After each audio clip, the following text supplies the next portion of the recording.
Сайн байцгаана уу? Та зүрхээ сэтгэл зүйн боловсрол олгох подкастыг сонсож байна. Бидэнтэй хамт байгаад баярлалаа. Бидний хүргэж буй подкаст маань сэтгэл зүйн анхан шатны боловсрол олгох мэдээлэл түгээх дугаарууд бөгөөд энэ сэтгэл зүйн зөвлөгөө засал биш гэдгийг та бүхэн маань тунгаан анзаараарай. Сайн байцгаана уу сонсогчдоо. Зүрхээ сонс подкастын цаашинхан дугаар эхэлж байна. Өнөөдөр зүрхээ сонс подкаст шинэ зочинтой бид энэ дугаарыг эхлүүлж байна. Өнөөдөр бидэнтэй хамт Ариун Балар сэтгэл зүйч байна. Ариун Балараа. Сайн байна уу? Сайн уу сонсогчдоо?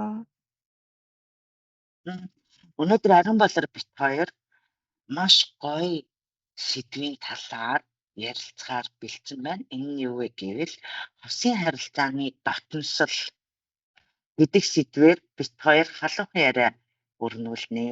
Тэ Ариун бо?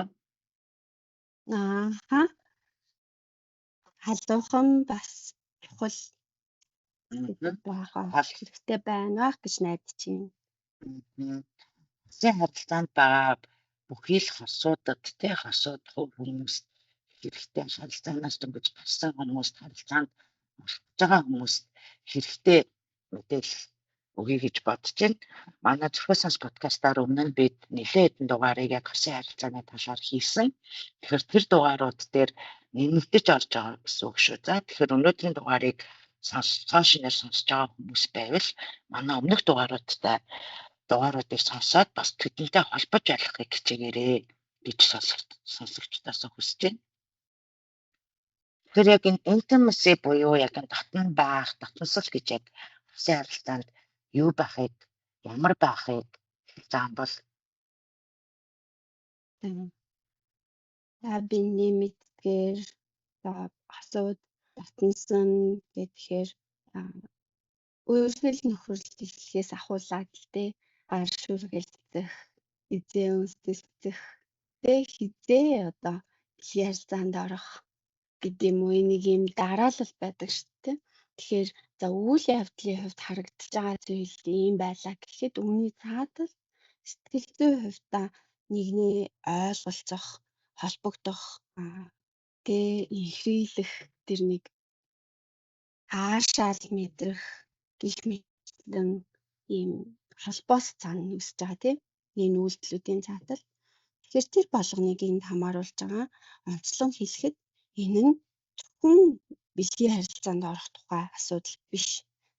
Түүнээс нааших тэрийг тойрсон одоо маш олон төрлийн магадгүй бэлгийн харилцаанаас ч илүү тийм их тэмсэг одоо юу гэдэг айлгүй инхри тийм мэдрэмжүүдийн тухай бүгдийг нийлүүлээд энэ ойлголтод хамруулж ойлгож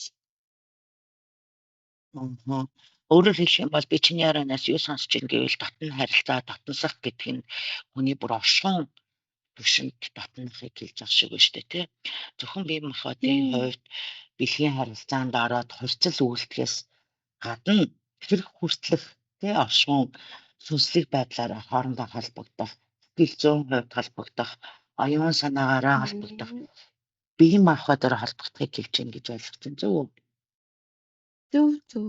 Тэгэлгүй яах вэ? Тэгээд энэ нь хин нэг одоо юу гэдэг азтай эсвэл нэг чадвартай одоо нэг юм авьяас бэлэгтэй хин нэг нь л байдаг зүйл гэхээсээ хүн бүрийн заягтмал юм таашаал мэтрэх нэг юм онцгой төрлийн хүн байдаг таашаал байна шүү дээ, өөр хүн л хоцоосоо л мэдэрдэг гэх юм уу да.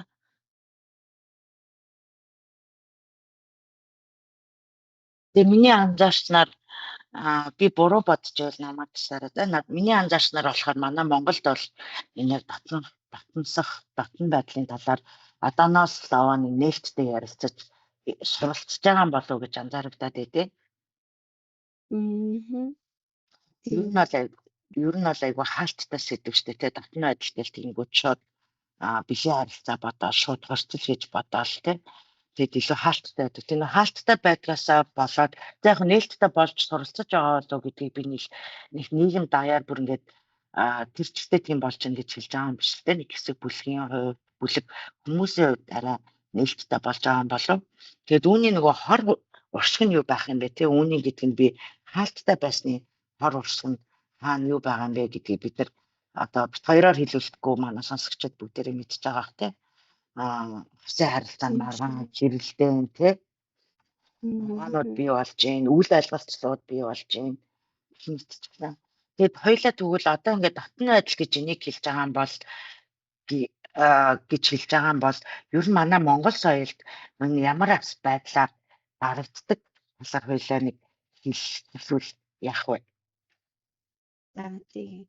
Тэгэхээр тэг хосуудын хооронд өрнөдөг энэ дотносол, ихрэлэл энэ байдал тэр болгоё ил байдаггүй. За тэгээл одоо мэдээллийн хэрэгслээр нэг бол хит задгаа нэмэлтээ нөгөө цааталтаа эдийн засгийн ашиг сонирхол бас байгаа штэ тий. Тэр одоо тэрийг ингээд дийлэхэр байлгаснаас одоо ашиг олж байгаа тий. Тэрнээс үүдээд нэг бол хит задгаа нөгөө талаас ингээ аажмаар зохистой хэмжээнд гэдэг зүйл байхгүйгээс болоод гэдэг юм уу. Өөрөө одоо яг энэ дотнослоос таашаал авах тий өөрийгөө мэдрэх чадвар дээр айлгсан, хичээсэн, буруутгасан юм хандлагуудаа одоо түгээмэл байдаг. Тухайлбал одоо яг ийм зүйл гэж хэлэхгүй ч гэсэн одоо юу гэдэг юм дотн байгаа тохиолдлуудыг шууд хурцлалтай холбогдуулж тий бэлгийн харилцаанд орохдоо шууд холбогдуулж одоо буруутгах ч гэдэг юм уу тий зохисгүй гэдэг ч юм уу. За тэгээд хизээч ирээд ирэх вийч гэдэг юм уу. Одоо яг манай үеийнхэнд бол их түгээмэл байсан жишээ би бас сонсч ирсэн баг та тий. За тэгэл эрт жирэмсэлч вэч гэдэг юм уу. Шууд тэрийг нэг тийм үр дагавар тий хор хүмүүл талаас нь хэлэх байлгах гэснээс болоод яг энэ зүйл нэг тийм ичмээр зовмоор муу зүйл юм шиг алхалттай байхаар одоо өөртөө тийм одоо зөрчил маягийн үүсчих тий. Яг тэр нийгэмдэр түгээмэл. Яг үнэ тэгэхээр нөгөө өөрт дотоод зөрчил үүсгээс үүсэж байгаа дээр нэмэгдээд хостойгоо дотоод зөрчил болмаар нөгөө нийгэмд бас юм зөрчлүүд бий болгож штэ тий. Тэгээ би чинийх дээр болохоор нэмж хэлэхэд надаа юу бас чинийх дээр сангал бодогдсон гэсэн чинь эдгэр бүхэн чинь тэгвэл нөгөө бидний өмнөх дугаарууд дээр бас ярьсан эрхэм давмгаас нийгмийн тогтолцооны онцлог тэг патриаркал буюу эцгийн эрхт юмсны онцлог байгаа даа тий.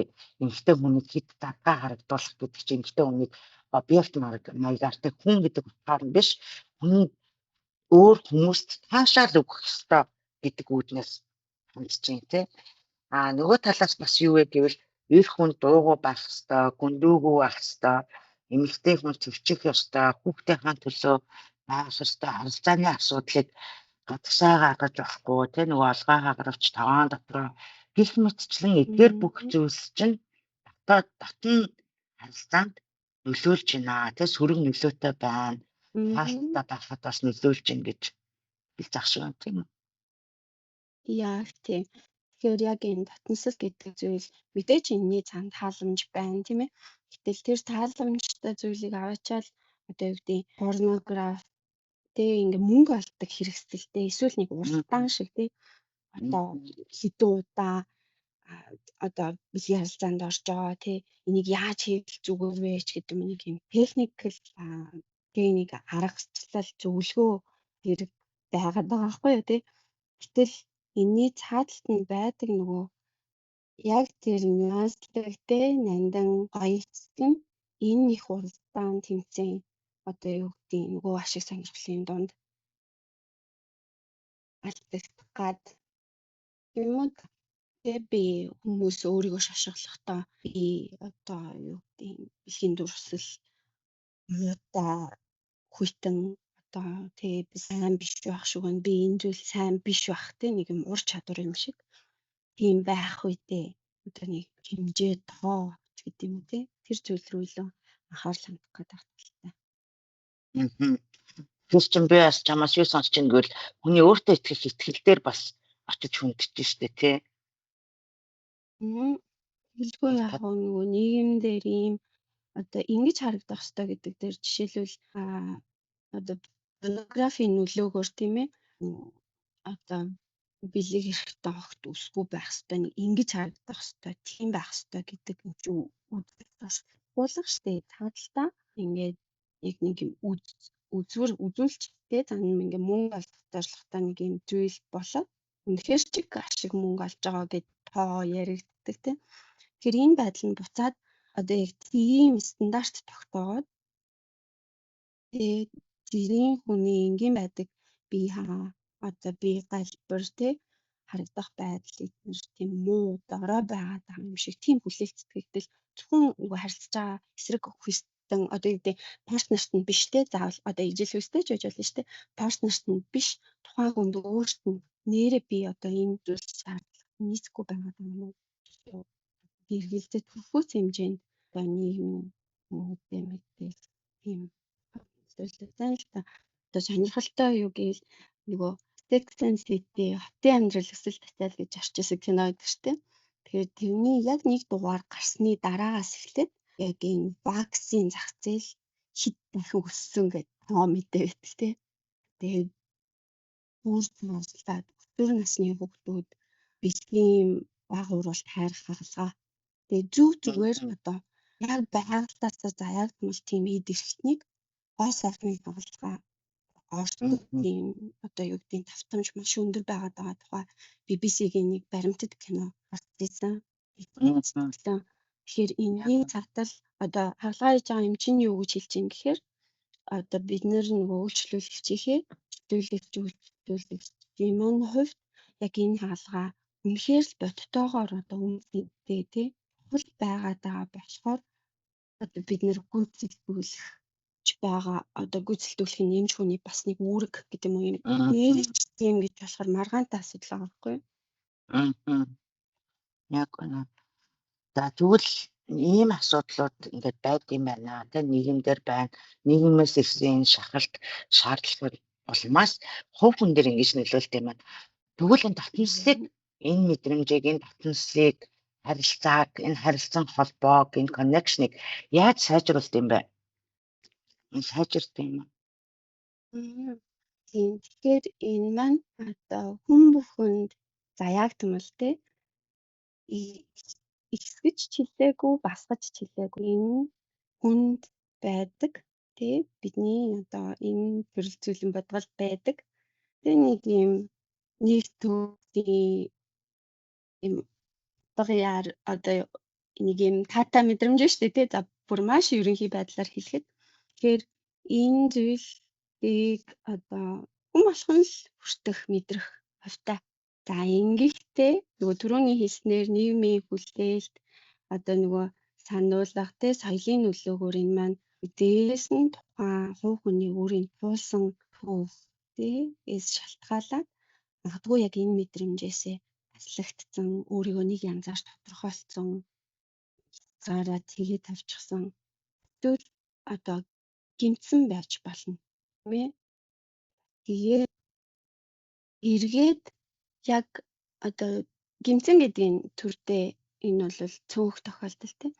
За дийлэгтэй болохоор яах вэ гэхээр яг миний энэ татналслаас мэдэрч байгаа миний мэдрэмж яахан надад тухтай таатай байна. Юу сайхан байна. Юу надаа аюултай зүйл хаагүй байгаа юм гэдгээ хүн өөрөө одоо мэдрэх, нэвсэх, илэрхийлэх тэр бололцоо маань ямар байна гэдгээс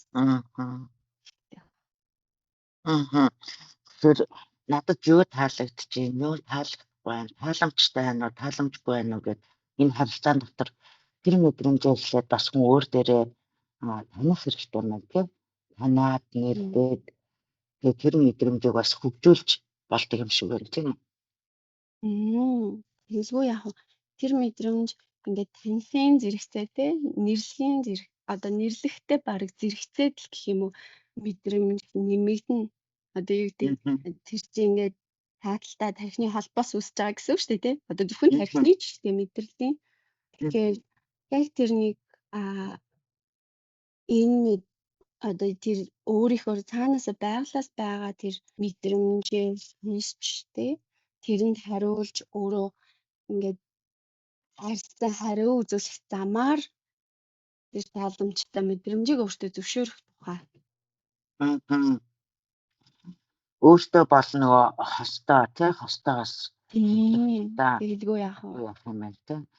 Тэр надад яг чиний саяны яран дээр юу бодогдчихсон гэсэн чинь нөгөө Готманы хэлсэн юм байдаг шүү дээ. Харилцаа холбоог бид тэгвэл яг энэ харилцаа холбоо гэдэг чинь юу юм бэ гэдгсэн чинь жижиг үйлдэлүүдийн нөлбөр юм аа гэд Готман хэлдэг. Хосын харилцаан дотор. Тэгээ миний зүгээр ингээд анзаарч байгаагаар юу гэж анзаарагддаг вэ гэхээр хосуудын дотор юу гэж анзаарагддаг вэ гэхээр нэгнийхээ хийсэн үйлдэлийг үл ашаах айгүйх байдаг. Үл ашаах, үл хүндэтгэх, анзаарахгүй байх, тэрийг хүлээн зөвшөөрөхгүй байх гэх мэтчлээ. Тэгээ эдгээр зүйлс чинь дандаа татамслаас бид нарыг асруулж идэг гэх юм уу? Холдуулж идэг. Тэгэхээр тулд одоо яах вэ гэхээр энэ жижиг тохиолнуудыг бид нар болон байнга ингээд анзаарч явах хэрэгтэй тийм. Чи кофе уух уу?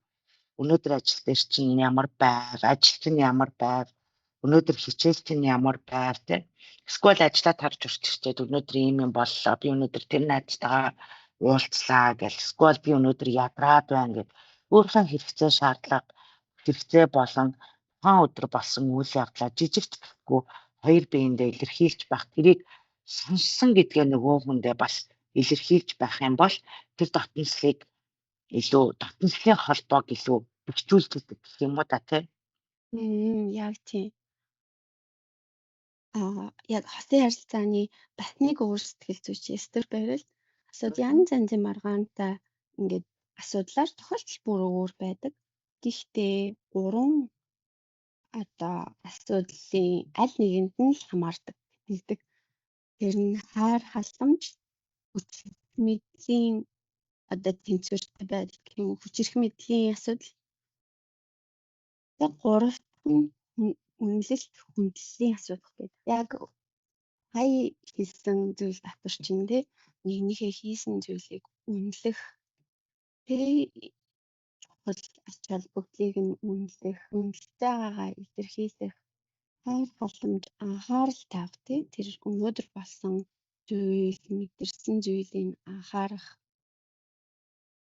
гэдгээр хэсэг урьдчилан нэглээ. Тэгэхээр энэ хосын харилцааны динамикт гарч байгаа энэ зүйл яг тэр дотносол дээр суур хулгуур нь болж байгаа. Тэр магадгүй яг тэр бие биендээ цаг гаргах гэдэг зүйлийг бүх зүйлээ хийсний дараа хийдэг нэг юм. Тэгээ юу гэдэг хамгийн гол зүйлсээ хийж дуусчаад дараа нь нэг ахар шахар зүйлсээ хийн гэдэг шиг тэр дараалалд оруулсан байгаагаас асуудал үүсээд байгаа юм шүү гэдэг.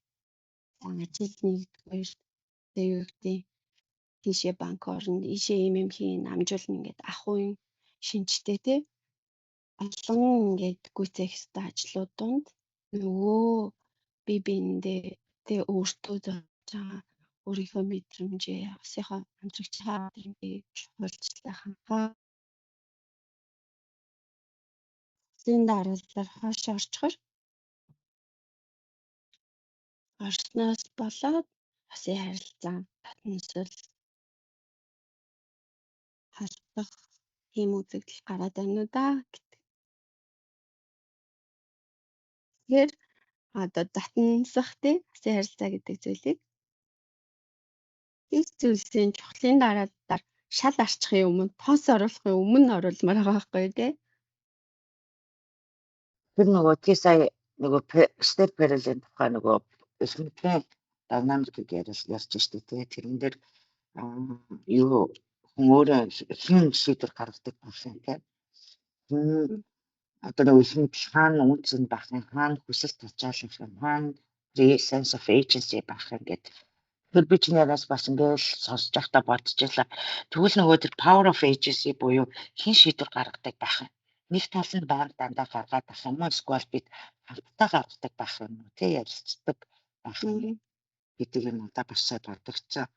Хэн илүү хүсдэг, хэн илүү болцдог вэ гэдгийг бас бодмоор тэ тэр нь өдөр тутмын. Тэгэхээр энэ дээр юу хамгийн чухал вэ гэхээр нөгөө хэлцэн хувьд би энэ харилцаанд аюулгүй байж чадчих байна уу гэдгээ бас Яг тийм. үнэлэх хэрэгтэй байх те. Би хэдий ингээд өөрийгөө илэрхийлмээр санагдана. Нөгөө хүн одоо тэр хүнээс би бас юм хүснэ. Гэхдээ би өөрийгөө энд ингэж илэрхийлэх боломжтой юу? Надад тийм орон зай байна уу те? Сэтгэл зүйн хувьд надад ямар байх вэ гэд. Тэр чинь нөгөө ярианы ихэнд хэлжсэн тэнд нөгөө ичдэггүй байх те. Тэр үн дээр яг сэтгэл зүйн орон зай гэдэг нь тэгвэл яг аюулгүй байх орон зай дотор юу байх вэ гэхээр ямар нэгэн шүүмжлэлгүй байх, доромжлолтгүй байх, хашгираагүй байх гэх юм уу да тий хашгирдаггүй байх, хил давсан бие биенийхээ хил хязгаарыг хүндэтсэн байх тий хин нэгнийхээ хэрэгцээ бас гардаггүй байх. Нэг нэгнийхээ хэрэгцээ нэг нь одоо би ингэж ингээл тэнгүү тэрийг ингээд түнлээд байгаа бас анзаарагдаад байдаг тий. Чи одоо ийм амархан юм ингэхгүй л яасан гэдэг. Тэгэл тэр чинь тэгчдэг л ахгүй. Чи юундаа ингээд сэтгэлээр унаадаа ингээд тий. Гэтэ тэр хүний сэтгэлээр унсан байдал нь тэр хүндээ л бодит үнэн багтад түүнийг сонсож байгаа нэг нь бас үнгүүдүүлэх гэх юм уу да тий. Тэгэж болохгүй байна. Тэгэхээр үгүйсгэх яг үнэ. Үгүйсгэж болохгүй, үнгүүдүүлж болохгүй. Тэр нөгөө сэтгэл зүйн аюулгүй байдлыг аюулгүй орон зайг бий болох нь айгүй чухал юм байна. Тэрээс сэтгэл зүйн аюулгүй орон зай байх юм бол тэр нөгөө татварчлалын чинь баг нэлээд хэдэн хувь нь бий болчих биш үү гэж би чинь яриасаа сонссон. Тэгэлгүй яг одоо осын харилцаан дээр эрэгтэй хүн ийм байдаг шүү дээ. Эмэгтэй хүн ийм байдаг шүү гэдэг ингээд Грисийн одоо юу вэ ягшмал тий нийгмээс өгсөн тэр явцууч байж болохоор тэр үзэл баримтлалаар нэгдээ шууд үгүйсгдэг буруутгадаг эсвэл өөрөө юу гэдээ ойлгоцсон гэдэг тэр байдлаараа тий нөгөө талын хүсэл мэдрэмжээг үгүйсгдэг байдал нэлээд түгээмэл байдаг шүү дээ. Тэгэхээр тэрийг нэгдэд лав ингэж санагдаж байгаа юм байна гэдгээ одоо гэдэг талаас нь харах гад үзэх гэх юм уу. Тэгэхээр мэдээж саяны нэрлдэг зүйлс сэтгэл зүйн хувьд аюулгүй байна гэдэг нь бүр анхан шатных. Тэгээд даваад дэмждэг, ойлгодог. Тэгээ ойлгохыг хүсдэг, сонирхдог. Тийм одоо харилцаа руу шилждэг юм ээ. Тэр бас ойлгоод аваад гэдэг үүн дээр бүр нэмээд ингээд яг энэ хосын харилцааны татмаслын талаар ингээд ерөнхийд нь харахаар үүнд бас амьдралын мөчлөг бас айгүй чухал юм шиг надад санагдтыг. Амьдралын мөчлөг төвшин тий аль амьдралынхаа одоо хосын харилцааныхаа аль төвшөнд явж байна, аль мөчлөг дээр явж байна. Амьдралд гарч байгаа янз бүрийн өөрчлөлтүүд бас энэ татмаслалт айгүй чухал үүрэгтэй гэдэг. Жишээлх юм бол хүүхэд төрөхтэй хүүхэд төрсний дараа та хоёрын харилцаа ямар болж байна вэ? Хүүхэд төрхийн өмнө ямар байсан бэ те? Жишээлх юм бол судалгаагаар харахаар сэтгэл ханамж буурдаг гэж зарим хүмүүс хэлсэн байна те. Интимэсээ татмаслалт гэхээр ирч хүч алга, цаг зав алга, уур хүсэл буурж ийн гэж тухайн судалгаанд оролцсон хүмүүс бас хэлсэн байна те. Тэр нөгөө талаас нөгөө яг энэ хүүхэд төрөхтөр бид бас бодох хэрэгтэй л дээ. Зөвхөн яг тэр хүүхдэд тээж байгаа тэгээд төрүүлсэн эмэгтэй хүнээс ямар их хүч хадал эмэгч хүчтэй цаг тулагдж байгаа вэ те бие махбод сэтгэл зүйс оюун санаа гэдэг. Би сая яг нэг 2 хоногийн өмнө YouTuber Монголын нэлээд алдартай суугийн YouTube суугийн эрэгтэй хүмүүсийн хоорондоо ярьж байгаа юмыг сонслоо л доо. Гэсэн чи эрэгтэй хүмүүс бол хамгийн хүнд хэцүү ажлыг хийж байгаа шүү. Хэвчлээ. Эрэгтэй хүмүүс гэдэг нь нөгөө аав байхын аавынхаа хувьд хамгийн хүнд хэцүү ажлыг хийж байгаа шүү гэж хэлж байгаатай би хүндэтгэлтэйгээр санал зөрөлдөж байна. Тэгэлгүй яах вэ?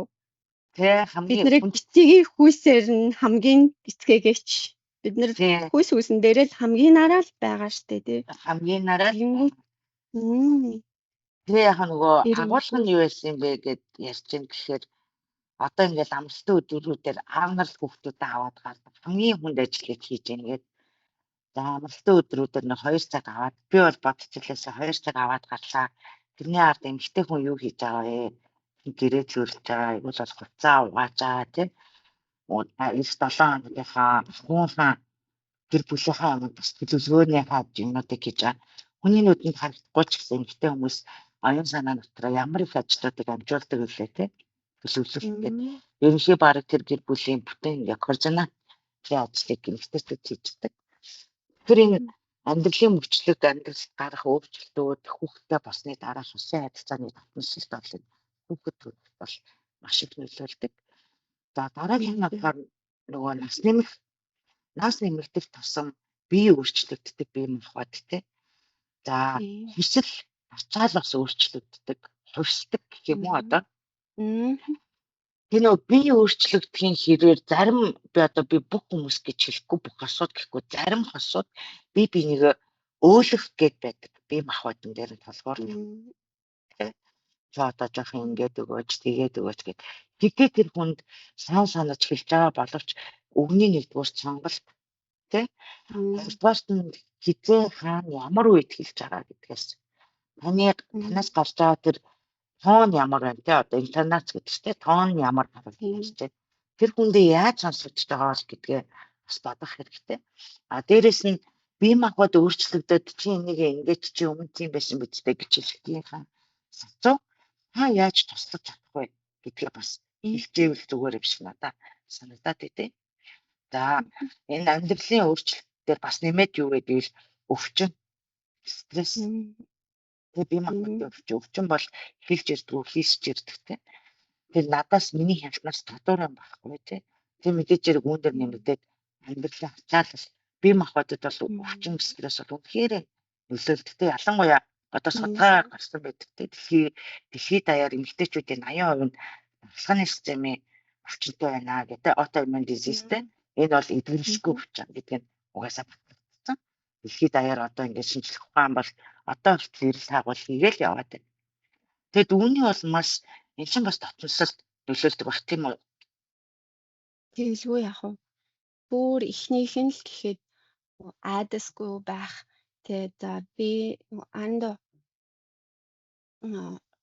тэг судлаачийн номон дээр одоо би нөгөө өөртөө засах мэдрэлийн тогтолцоо талаас одоо яг энэ татнасал тий орчлын үед бие махбод аюулгүй хөдөлгөөнгүй гэдэг төлөв нэг тийм онцгой төлөв байна тий. Амиа хамгаалах зөнгийн горин бүтэн унтраатай. Тэгээд тийм бүрэн амар тайван мэдрэмж мэдэрч ийж одоо яг энэ үйл явц өрнөдөг зүйл байгаад байгаа байхгүй тий. Тэгэхээр бас яг тэр номон дээр яг одоо юу гэдэг нэг юм оволцсон их хөдөлгөөнтэй секс бол яг ингээд уран сайхны хэтрүүлэг орцсон.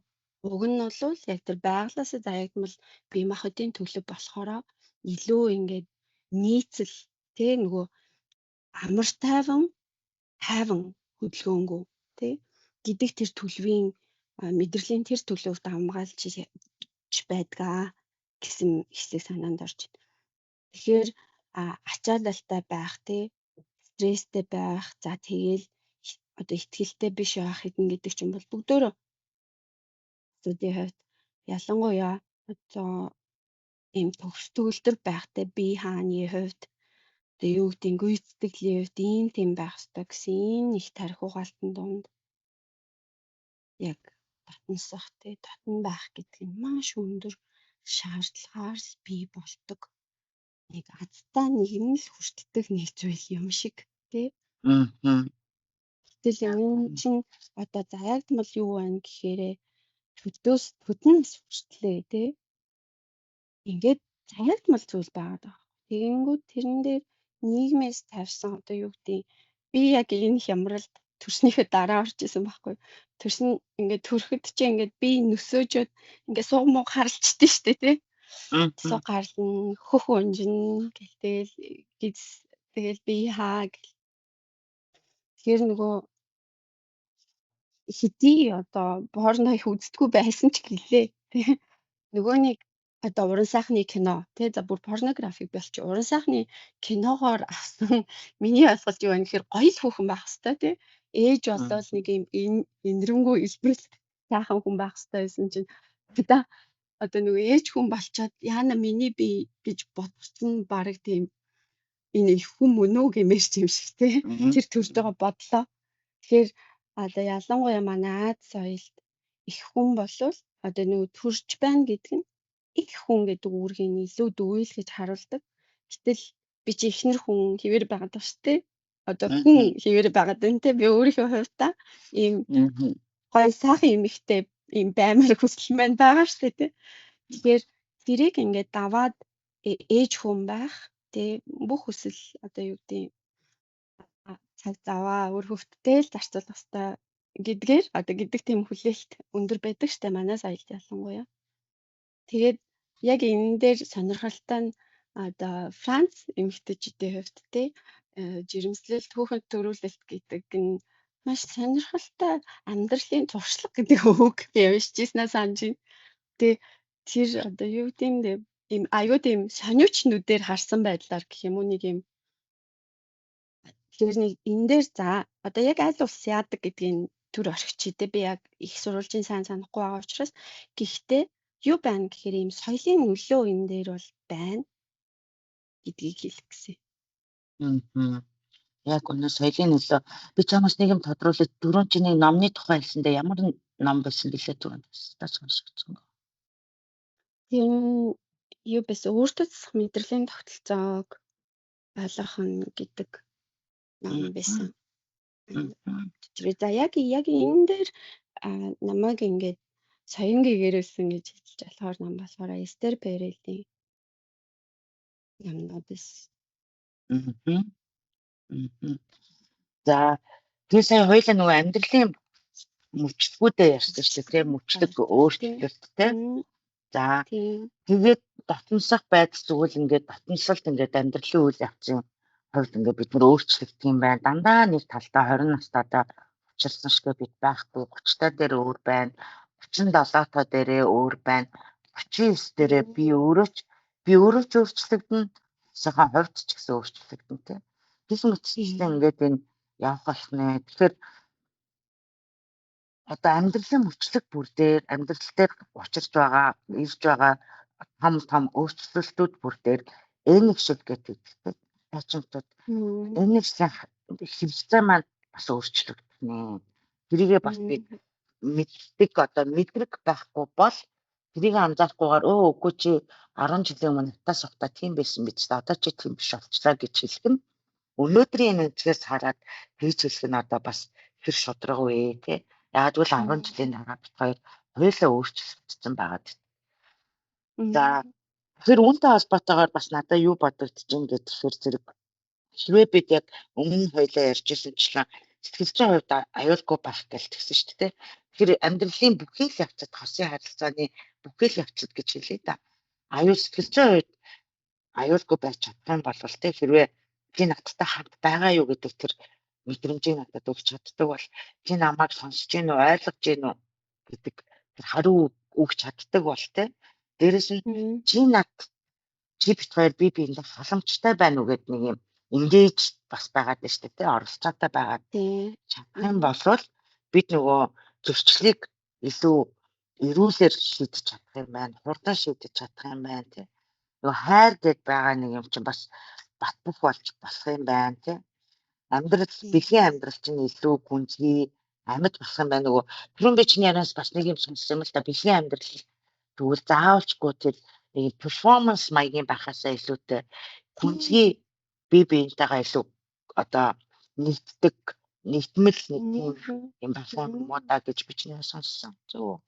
Тийм ойлголцлын одоо юу гэдэг ингээд нийцлийн тий тэр юм нандан одоо юу гэдэг холбоо чинь одоо юм дууртай байл юм. Тэрийг шууд хооронд нь харьцуулах нь хаашаа юм гэтэл яг энэ дотносол гэдэг чи өөрөө ямар уран яруу тий үг нь өөрөө ямар байна энэ яг торгон мэдрэмж юм торгомсог юм байгаа байхгүй. Тэгээ тэрийг аваачаад нэг юм юу гэдэг нэг юм хүчтэй торгон хэмжээст оруулаад нэг юм гүйцэтгэлийн үнэлгээ тавиад байгаа. Яг боломжгүйтэй угаасаа сая энэ дээр нөгөө хасоосоо яг тэр аюулгүй байдал тий ийм өөрийнхөөрөө тий таашаалтай мэдрэмжийг ингээд мэдээж ингээ хүлээх хүсэхээс гадна яг тэр аюулгүй мэдрэмжийг бас өөртөө одоо олгож тий.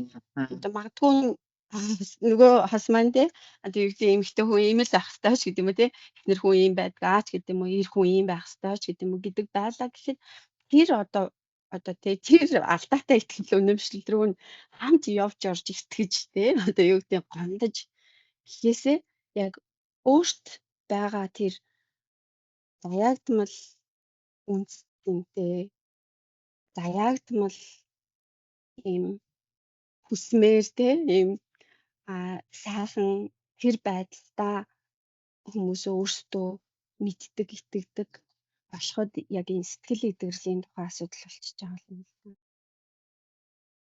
байна.